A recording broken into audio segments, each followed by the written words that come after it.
Hai, perkenalkan, aku Tiara dari YouTube Perabotan.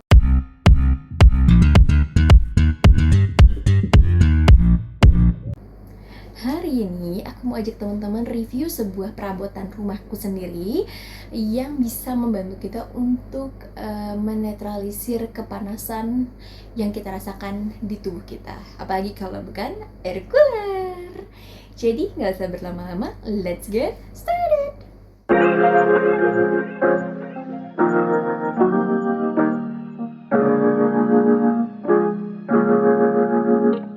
Oke teman-teman, ini adalah air cooler yang mau aku kenalin. Nah, ini adalah air cooler apa? Apa ini mereknya Asko, tapi aku mau kasih tahu spesifikasinya terlebih dahulu.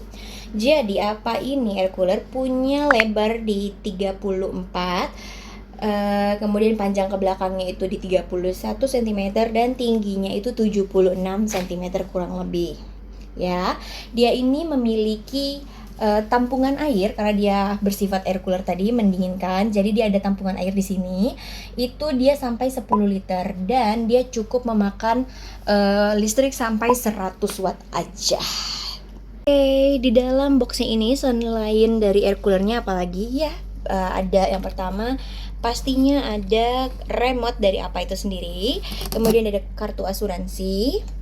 Di sini ini adalah 4 roda yang ada stoppernya deh kayaknya tuh, satunya atau dua gitu kalau nggak salah. Terus pastinya ada buku panduannya, jadi teman-teman nggak perlu pusing nanti kalau gimana bisa baca di buku panduan. Kemudian ada box gelnya seperti ini. Ini dikasih 2, tapi satu lagi ada di dalam kulkas. That's why aku tunjukin satu gitu. Oke, apa ini sendiri ada beberapa tombol ya. Yang pasti ada on off untuk matiin dan hidupin. Kemudian ada cool untuk kalau misalkan teman-teman pengen ruangan teman-teman tuh cool. Kemudian ada kecepatan, ada swing itu tuh untuk dia muter kanan kiri. Kemudian ada timer, misalkan teman-teman inginnya cuma dingin dalam waktu berapa lama aja, misalkan nemenin teman-teman tidur, ini bisa diatur waktu sampai 24 jam. Modenya nanti kelihatan di bagian atas, nanti aku tunjukin. Kemudian ada humidifier. Humidifier ini kalau misalkan teman-teman ngerasa ruangan teman-teman tuh kering, itu bisa ngidupin humidifier ya. Tapi pastikan bahwa tangki airnya tetap terisi. Kemudian ionizer itu akan hidup automatically, tapi kalau teman-teman mau matiin silahkan. Ionizer ini berfungsi untuk membunuh kuman-kuman atau ion-ion negatif yang ada di dalam ruangan. Nah, ini bagian bawah itu ada swingernya nih kalau teman-teman lihat. Jadi airnya itu keluar dari jaring-jaring yang warna hitam ini gitu kan. Kalau mau ngatur ke air anginnya mau ke atas atau ke bawah tuh bisa di sini nih pengaturannya. Yang ini manual ya. Tapi kalau bagian dalam ini dia mesin.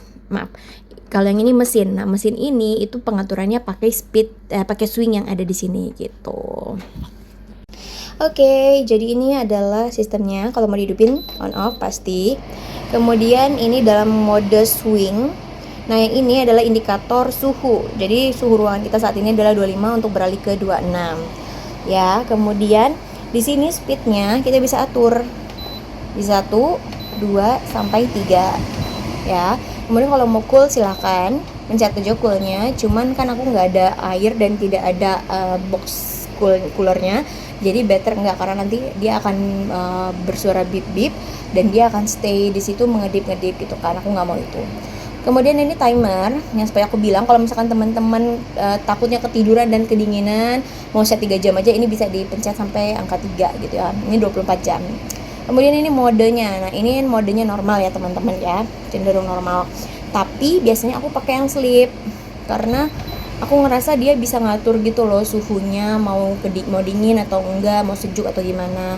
Nah, aku jarang pakai nature karena kalau nature ini dia ngikutin angin. Kadang kalau anginnya ada, dia bisa mati. Kemudian humidifier ini juga butuh air. Jadi kalau misalkan aku hidupin dia pasti akan berkedip. Ionizer pasti aku hidupin sih. Oke, aku mau review apa ini sendiri atau air cooler yang seperti aku sampaikan sebelumnya.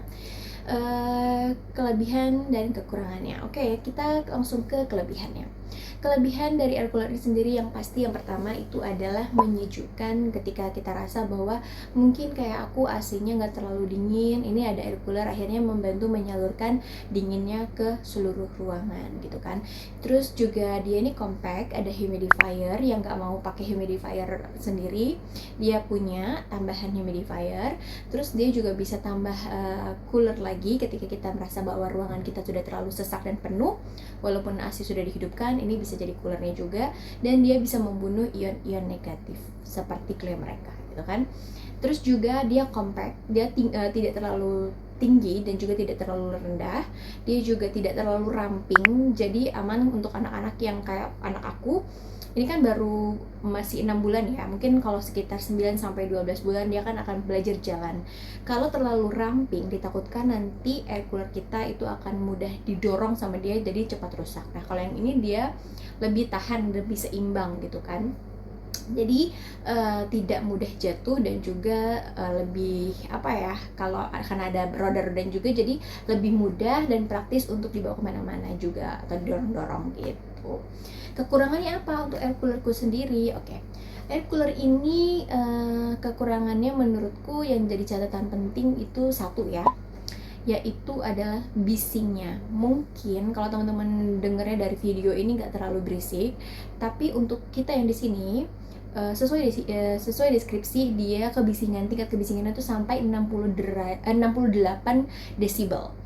Menurut aku itu cukup besar karena sebagai kita yang menggunakannya ini, apalagi di ruangan studio, apartemen studio, ketika dihidupkan itu mau nonton TV aja, TV-nya harus dinaikkan volume. Biasanya kita cuma 18 atau 16, ini bisa sampai 30 karena sangat terganggu dengan suaranya ini. Memang daya hembusnya itu jauh kemana-mana, cuman ya itu karena daya hembusnya tinggi pastinya suaranya lebih berisik gitu kan. Itu sih yang jadi catatan dari aku sendiri gitu. Selebihnya catatannya apa, paling ini aja sih ya, kayak apa sih namanya, kontainernya kan, kontainernya itu tuh di bagian belakang ya, dan memang dirancang supaya anak-anak itu nggak mudah untuk ngeluarin dan masukinnya. Cuman aku juga jadi PR di aku karena ketika aku mau keluarin itu agak susah atau mandet gitu kan. Nah itu kayak apa ya, kayak harus tambah energi aja gitu kan. Memang bagian itu mungkin ada di lock aja atau apa, diakalin supaya tidak menjadi PR buat kita yang dewasa-dewasa juga untuk ngeluarin bagian untuk naruh airnya. Oke teman-teman, itu aja review dari aku. Semoga ini selalu bisa membantu teman-teman dalam memilih perabotan di rumah. See you in the next video. Bye bye.